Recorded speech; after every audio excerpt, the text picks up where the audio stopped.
E aí, aqui é o Reili, e esse aqui é o guia completo para você ficar sabendo de tudo sobre a reforma tributária feita pela Emenda Constitucional 132 de 2023, com foco no que provavelmente vai ser cobrado nas provas e concursos públicos. Vamos lá? E a primeira alteração que a Emenda Constitucional traz é lá na parte das regiões. Ela diz que os incentivos regionais serão sempre que possível com base na sustentabilidade ambiental e na redução das emissões de carbono. Muito importante, né? Isso aqui tem a ver lá com os Objetivos de Desenvolvimento Sustentável, as ODS. Lembra daquelas 17 ODS? Então, a Constituição incorporou aqui o Objetivo de Desenvolvimento Sustentável, número 13, a sustentabilidade ambiental e a redução das emissões de carbono. Depois, a emenda também fala da convocação que pode ser feita pelo Congresso Nacional, pela Câmara dos Deputados ou Senado Federal. Lembra que a Câmara dos Deputados ou o Senado Federal pode convocar ministro, pode convocar alguém do Poder Executivo? Então, incluiu lá que também pode convocar o presidente do Comitê Gestor do IBS, o Imposto sobre Bens e Serviços. Então, a gente vai ver mais na frente que existe agora um Comitê Gestor do IBS e a Câmara dos Deputados ou o Senado Federal vai poder convocar como se fosse um ministro. Então, é importante a gente saber disso aqui para provas e concursos, né? E também prevê que, no caso de conflito de entes com o comitê gestor do IBS, se houver um conflito de ente federativo, por exemplo, um município que esteja em conflito com o comitê gestor do IBS ou o Estado, quem vai definir isso é o STJ, Superior Tribunal de Justiça, ok? Não é o STF. Pode parecer que tem aqui um conflito federativo a ser resolvido pelo STF e as provas e concursos vão querer confundir a gente nisso aqui. Não é. Conflito de ente federativo com o comitê gestor do IBS é definido e é resolvido pelo STJ, ok?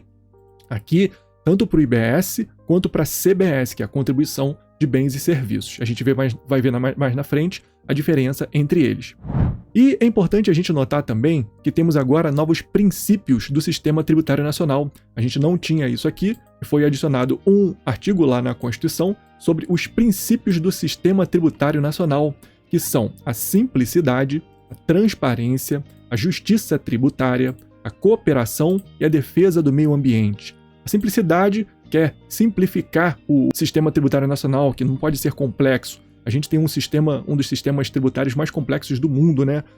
Todas as empresas que vêm para o Brasil reclamam disso, que a dificuldade não é a carga tributária somente, mas a dificuldade de se pagar os impostos, das obrigações acessórias. Então, todas essas complicações dificultam a atividade das pessoas, tanto as atividades empresariais quanto as atividades pessoais, as atividades das pessoas físicas. Então, a simplicidade é um novo princípio do Sistema Tributário Nacional. A transparência também, a gente vai ver mais na frente, que na nota fiscal é importante ter o quanto a pessoa está pagando com aquele tributo. Então, a transparência já tinha isso para o ICMS, né? E agora fica mais evidente ainda com os novos impostos e a nova contribuição. A justiça tributária também é um princípio a ser seguido pelo sistema tributário. A cooperação entre os entes federativos, com o objetivo de justamente lutar contra a guerra fiscal, que sempre foi, né, no Brasil, uma realidade e um problema a ser combatido, a guerra fiscal, um ente federativo mas modificando os seus tributos para prevalecer sobre entes federativos, para atrair empresas, atrair veículos e arrecadar mais do que o seu ente federativo, a guerra fiscal. Então, o novo princípio é o princípio da cooperação, assim como a gente vê lá no processo civil, né? Agora a gente tem no tributário também a cooperação. E a defesa do meio ambiente, ligado lá com os Objetivos de Desenvolvimento Sustentável, como eu falei, né? As ODS.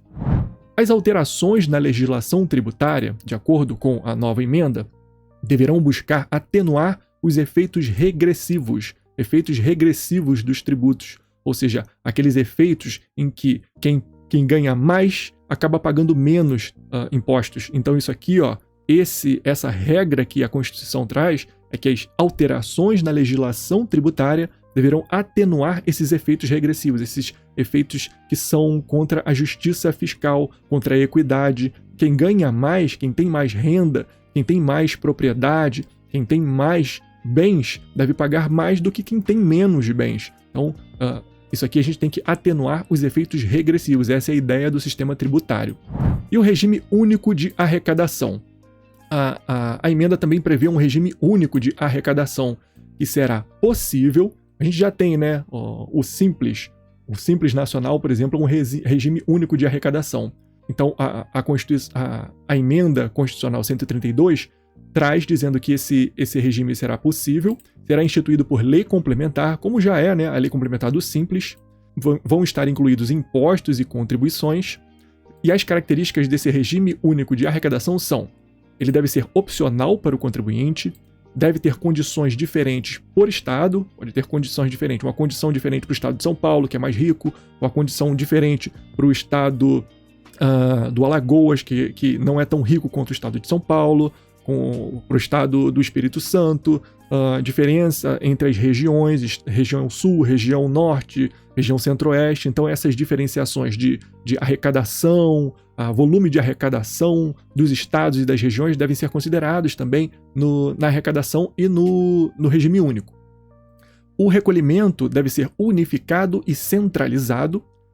A distribuição desses recursos deve ser imediata. Então, o recurso, quando ele é arrecadado nesse regime único, ele não pode ir para um fundo e desse fundo, 12 meses depois, ser distribuído. Não. A distribuição para os estados e municípios deve ser imediata e veda a retenção ou condicionamento. Não pode ter nenhum condicionamento e nenhuma retenção para essa arrecadação aqui no regime único, ok?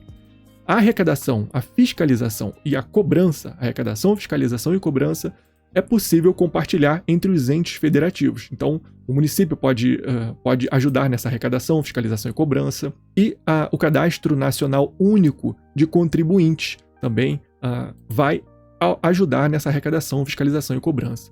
E a grande novidade é que o IBS e a CBS, o Imposto sobre Bens e Serviços e a Contribuição sobre Bens e Serviços, entram aqui nesse regime único de arrecadação, e o contribuinte desses tributos vai optar se quer pagar o IBS e a CBS no regime único ou não. É uma opção do contribuinte, ok? Depois disso, a gente tem as regras gerais do IBS e da CBS. O IBS deve ser igual à CBS em alguns aspectos, que são: fato gerador tem que ser o mesmo, a base de cálculo tem que ser a mesma, sujeito passivo tem que ser o mesmo, e a não incidência, regras de não incidência também tem que ser os mesmos. Então vai cair na prova isso aqui. As regras gerais, o imposto sobre bens e serviços deve ter o mesmo fato gerador, base de cálculo, sujeito passivo e regras de não incidência da contribuição sobre bens e serviços. Tá certo? Tá certo. Anota isso aí que isso é importante. Tá certo, hein? Fato gerador, base de cálculo, sujeito passivo e não incidência deve ser igual. Imunidades também deve ser igual. Regimes específicos, diferenciados ou favorecidos. Por exemplo, regimes facilitados de importação deve ser igual no IBS e da CBS. Não cumulatividade e creditamento também deve ser igual. Ambos devem respeitar as mesmas imunidades, isso aqui é muito importante. Exceto a isenção das EBAs, as entidades beneficentes de assistência social. Isso aqui não. Ele foi uma exceção feita pelo Constituinte derivado, a Emenda Constitucional 132 de 2023.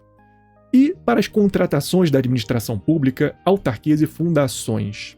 Para essas contratações feitas por eles, o que acontece? A arrecadação deve ir para o contratante. Então, se o município de Niterói arrecadou com o IBS ou alguma coisa, ou pela CBS alguma coisa, a arrecadação deve ser para ele. E quais são as regras? Como é que vai ser feito isso? Alíquota 0 para os outros e a elevação da alíquota dele, do município de Niterói, ao contratante, que ele é o contratante, né? Vai ser diminuída a 0 a alíquota dos outros e aumentada a alíquota para ele. Se é ele que está contratando, a arrecadação tem que ir para ele. E a lei complementar poderá reduzir as alíquotas de forma uniforme. É uma possibilidade, ok? Isso aqui é muito importante anotar. Uma possibilidade. Porque a prova vai trazer a lei complementar deverá reduzir as alíquotas de modo uniforme? Não, ela poderá. É uma possibilidade. E a lei complementar também poderá trazer exceções a essa regra aqui de contratação da administração pública. como a gente viu, toda a contratação feita pela administração pública, autarquias e fundações, a arrecadação deve ir para ela mesmo, só para ela. Só que a lei complementar do IBS e da CBS pode trazer exceções sim. Não são só exceções da Constituição não, ok? A gente vai ver nessa lei que existem várias exceções que a emenda constitucional fala. As exceções previstas nesta Constituição. Aqui não. São as exceções previstas na lei complementar. Beleza? Anota isso aí. E nas importações terão as mesmas regras das operações internas. Tanto nas importações quanto nas operações internas, a arrecadação deve ir para o contratante, se for administração pública, autarquia e fundação. Beleza? Isso aqui é importante, anota aí. Muito interessante, né? Muito legal. Deu maior trabalhão fazer esses mapas mentais, ler toda a emenda constitucional, marcar ponto a ponto, resumir e colocar aqui. Mas eu gostei, eu acho que vai ser útil de alguma forma para vocês. Se está sendo útil, deixa aí o seu gostei, deixa aqui embaixo o seu comentário, o que você está achando, o que você achou desse vídeo. E compartilhe com seus amigos, se inscreva no canal, que só assim eu tenho como saber se esse vídeo foi útil para você de alguma forma. E a gente tem também um novo imposto da União, o que eu chamei aqui de IBSP. Por quê? É o Imposto sobre Bens e Serviços Prejudiciais. Imposto sobre Bens e Serviços Prejudiciais, IBSP. É um novo imposto da União, está lá no artigo 153, inciso 8. Foi adicionado o inciso 8 ao 153. A gente tinha 7 impostos da União, né? Agora a gente tem 8. É como se fosse um imposto residual, mas que incide sobre a produção, extração, comercialização ou importação de bens e serviços prejudiciais. Então, o fato gerador é esse aqui.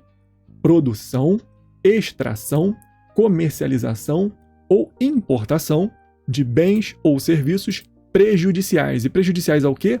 À saúde ou ao meio ambiente. Muito importante isso aqui, muito importante. É um novo imposto da União que vai incidir sobre esse fato gerador.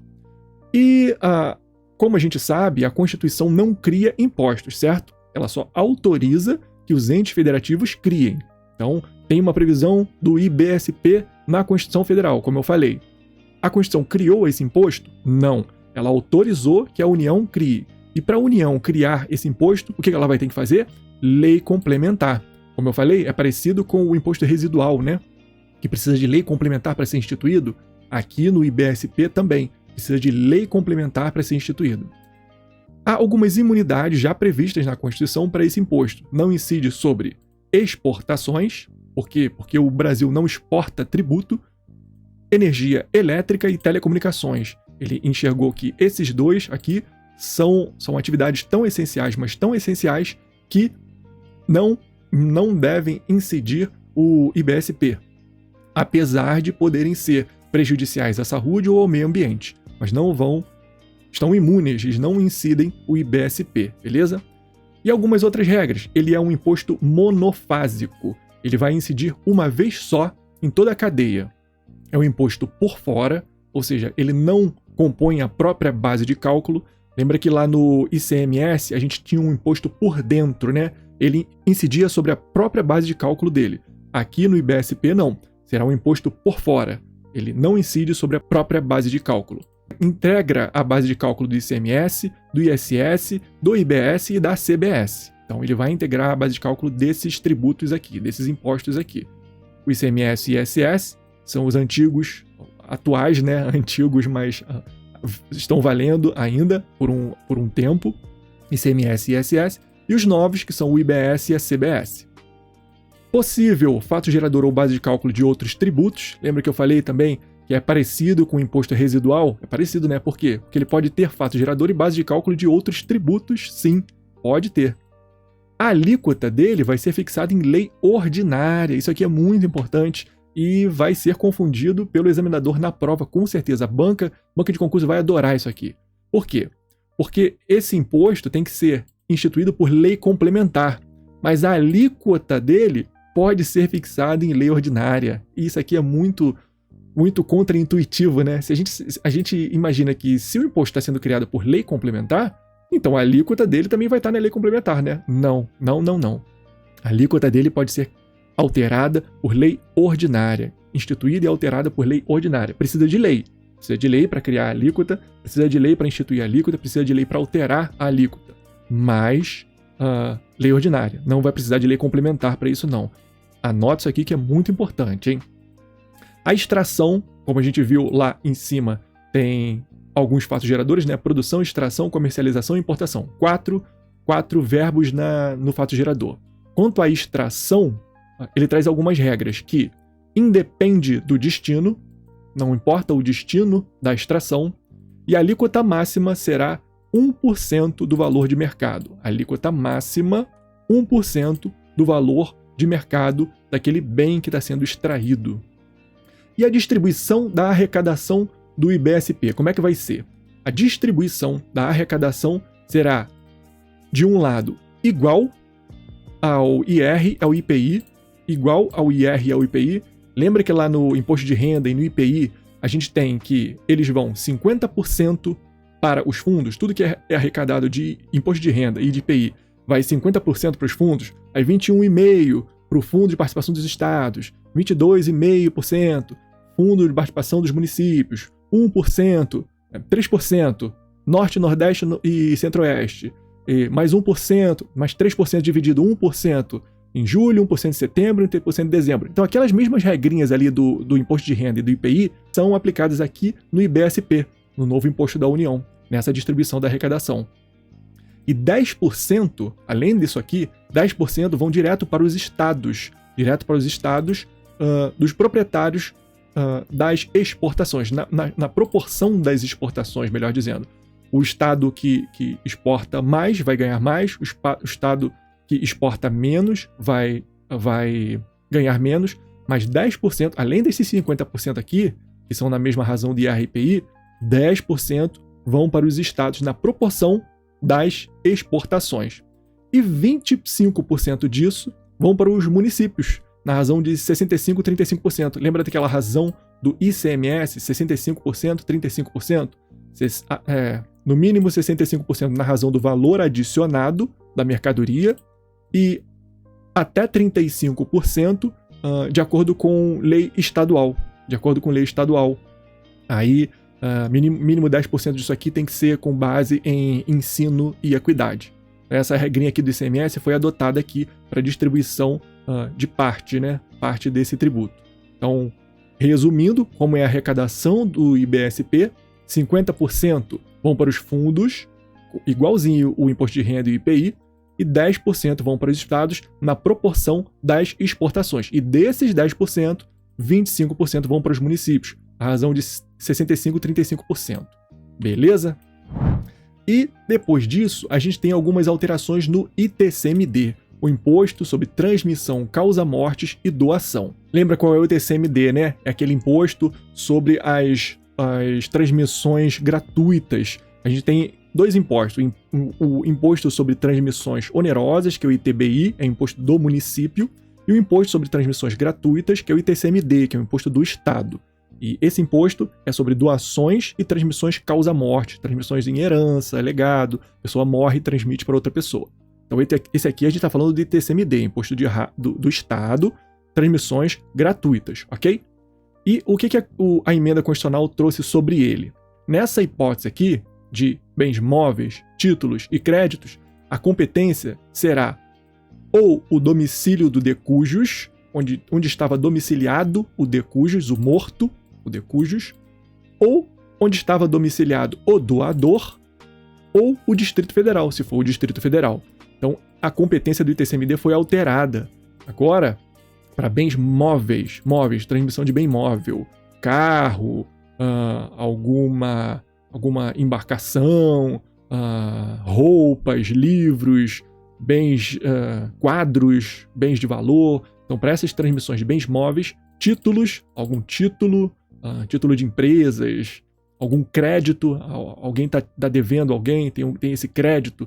Então, bens móveis, títulos e créditos, a competência será ou onde estava domiciliado o de cujus, onde é o domicílio do doador, ou o Distrito Federal. Muito importante isso aqui, a gente precisa memorizar isso aqui. Outra regra muito importante do ITCMD trazida pela emenda é que ele será progressivo. Isso aqui é muito importante e as bancas vão tentar enrolar a gente nisso aqui, né? Vai dizer, o ITCMD poderá ser progressivo. Não. Agora, na Constituição, de acordo com a Constituição, o ITCMD será progressivo, de acordo com o quinhão, legado ou doação. Isso aqui foi um julgado, isso aqui, a emenda constitucional abarcou um julgado do STF tratando sobre o ITCMD. O STF entendeu que o ITCMD tem que ser progressivo, por quê? Porque apesar dele ser um imposto real, incidir sobre a coisa, ele é mais próximo de um imposto pessoal. Por quê? Porque quem está adquirindo essa coisa não está pagando nada em troca. Está ganhando, está oferindo alguma renda, está oferindo alguma coisa, está aumentando o seu patrimônio de uma forma gratuita. E se ele está aumentando o seu patrimônio sem nenhuma outra contrapartida, significa que isso aqui está mais próximo de um imposto pessoal do que um imposto real.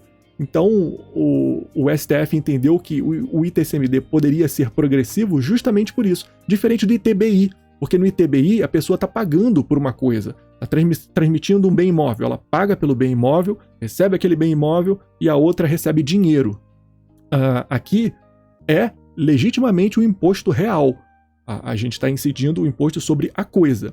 Só que no ITCMD não, a pessoa não pagou nada pelo imóvel e ganhou o imóvel, porque o ascendente morreu. Então aqui nesse caso, o STF entendeu que ele poderia ser progressivo justamente por isso, porque ele tem mais características de imposto pessoal do que de imposto real.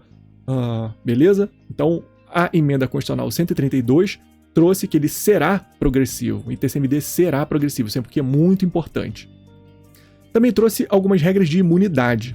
Imunidade para instituição sem fins lucrativos, inclusive assistenciais, beneficentes religiosas. Isso aqui é muito importante e vai ser cobrado nas provas. Inclusive as religiosas, ok? Inclusive as religiosas, isso é muito importante.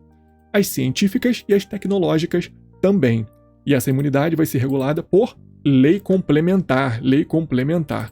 Muito importante, beleza? Vamos memorizar isso aqui, que é outra regra muito importante. É uma nova imunidade para o ITCMD, instituições sem fins lucrativos, inclusive as religiosas. E no IPVA? Que regras novas a gente tem no IPVA? Aqui, a emenda constitucional 132 trouxe a possibilidade de alíquotas diferenciadas pelo tipo, utilização e impacto ambiental dos veículos. A gente vê por toda a emenda essa preocupação com o meio ambiente, né? Com o impacto ambiental, com as questões ambientais, emissões de carbono. Como eu falei, está totalmente vinculado àquela ODS 13, o Objetivo de Desenvolvimento Sustentável número 13 da ONU, da Agenda 21 da ONU. Então, o que a gente tem aqui é a possibilidade de alíquotas diferenciadas por tipo, utilização e impacto ambiental dos veículos. O IPVA, então, agora que incidia só sobre os veículos terrestres, incide também sobre os veículos aquáticos e aéreos. Isso aqui é muito importante, muito importante. E apesar de incidir realmente sobre veículos terrestres, aquáticos e aéreos, existem algumas exceções, ou seja, algumas imunidades trazidas pela emenda constitucional 132. Quais são? As aeronaves agrícolas, os veículos de transporte aquaviário de pessoa jurídica, isso aqui é importante, transporte aquaviário só de pessoa jurídica. Os veículos de pesca, de pessoa física ou pessoa jurídica, aqui vale os dois, desde que seja pesca industrial, artesanal, científica ou de subsistência. Aqui a emenda constitucional abarcou quase todos os tipos de pesca, né? Eu só consigo imaginar aqui uma pesca recreativa. Vai incidir então IPVA sobre um veículo de pesca recreativa. Mas essas quatro aqui, industrial, artesanal, científica ou de subsistência, não incide IPVA, ok? Sobre as plataformas, como plataforma de petróleo, por exemplo, tratores e máquinas agrícolas também não vai incidir IPVA. E a arrecadação, a distribuição da arrecadação do tributo, como vai ser feito? Como é que é essa distribuição da arrecadação do IPVA? 50% do IPVA vai para os municípios. E qual é a razão? Nos veículos automotores, nos carros, por exemplo, carros, caminhões, motos, é o local de licenciamento, ou seja, onde aquele veículo foi emplacado, emplacamento, licenciamento, onde é que o veículo foi licenciado. Quanto aos veículos aquáticos e aéreos, aí o município do domicílio do proprietário. Essa regra é muito importante, eu tenho certeza que vai cair em prova, certeza, posso apostar com vocês. Essa aqui vai cair em prova com certeza. Então, ó, distribuição da arrecadação do IPVA, como é que é feita? 50% de todo o IPVA vai para os municípios. Como é dividido isso? Qual o município que vai? Se for veículo automotor, é o local de licenciamento, é o município de licenciamento. Se for veículo aquático ou aéreo, é o domicílio do proprietário, ok? Beleza? Isso é muito importante. Anotem aí, isso aqui vai valer ouro nas provas, muito importante mesmo. Quanto ao IPTU, nós temos algumas modificações, menos modificações. Na verdade, foi só uma inclusão de um entendimento já consolidado no STF, que é o entendimento de que a base de cálculo atualizada pode ser pelo Poder Executivo. Lembra que a gente tem uma súmula que diz exatamente isso, que o Poder Executivo pode atualizar a base de cálculo, que ele não precisa de lei específica para atualizar a base de cálculo do IPTU? Então, foi incluído pela Emenda Constitucional 132.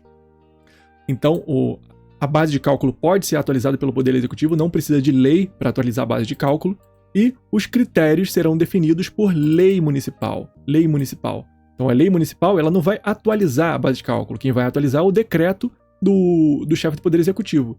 Mas os critérios para atualizar essa base de cálculo têm que ser previstos na lei municipal, beleza? Do IPTU. O IPTU foi essa a alteração trazida pela Emenda Constitucional 132 de 2023. E agora a gente tem o grande IBS e a CBS, que eu vou deixar no vídeo separado para vocês assistirem. Então, se vocês gostaram desse vídeo aqui, deixa o seu gostei, deixe um comentário aí embaixo o que vocês acharam do vídeo, sugestões e tal. E compartilhe esse vídeo com seus amigos também que precisam aprender a reforma tributária. E para continuar estudando o IBS e a CBS comigo, clica nesse vídeo aqui do lado que eu vou deixar, que a gente continua, que agora a gente tem bastante coisa para ver no IBS e na CBS, beleza? Clica no vídeo ali do lado que eu espero você lá. Até lá!